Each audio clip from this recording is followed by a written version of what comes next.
right, so the next step is to add a layer of black resin.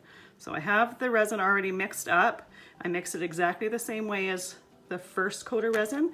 The only thing I did differently with this one was I added some black acrylic paint to it. And this paint has a lot of pigment to it, so I really only added a dollop to it. It didn't need any more of that than that. And you'll notice I don't have gloves on my hands, and that's because there's no reason for me to touch the resin.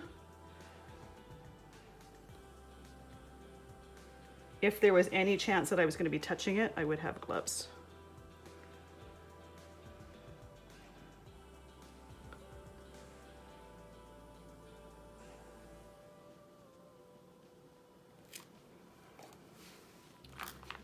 All right, and now I want to scrape as much as I can out of there.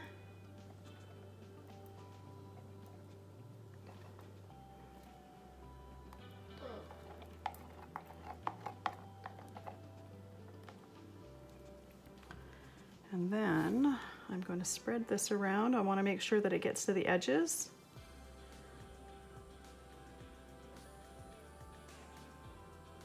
And I'm just using the same mixing spatula that I used with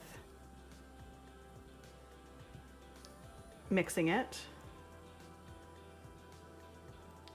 Once I've got it all spread, I'm going to take my heat gun and I'm going to remove any of the bubbles that have risen to the surface.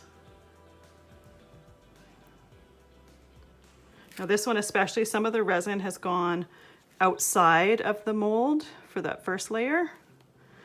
And I'll show you in the next, or at the end, how we can trim that off.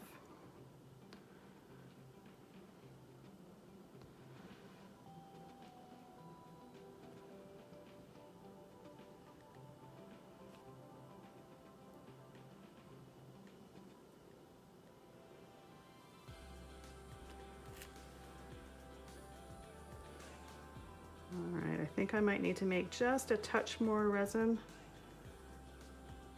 I made a little less than half because I was thinking that when our bubble wrap and stuff like that pushed everything up, that they would be a little bit more full. But this one I can see is not quite full enough, so I'm going to make another small batch for that. Oops, small batch for that. But before I do that, I'm going to use my heat gun on a low setting.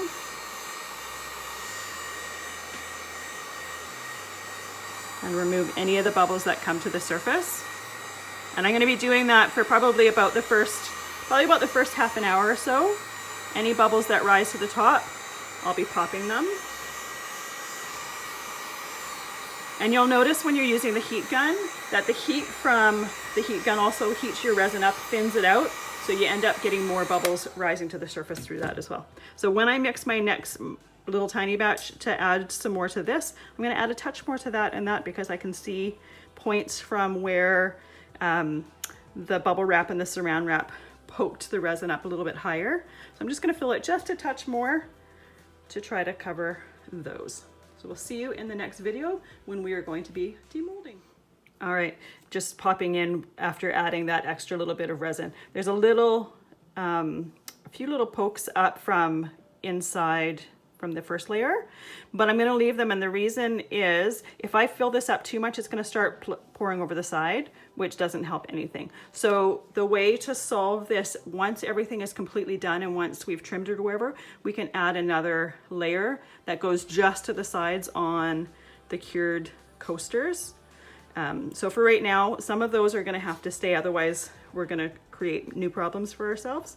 But you can see this one here, you don't see all the different holes there. It's completely filled up, which is what we want. We want to make sure we've got everything filled properly.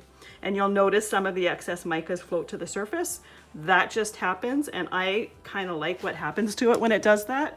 It starts making this really cool pattern in the back, which I don't mind. And once again, if that's something that bothers you, you can add an extra layer of black once we're completely done, but I don't mind that. To me, it's on the bottom of the coaster. You're not going to see it anyways, but I kind of like the pattern it makes. So we'll see you in the next video.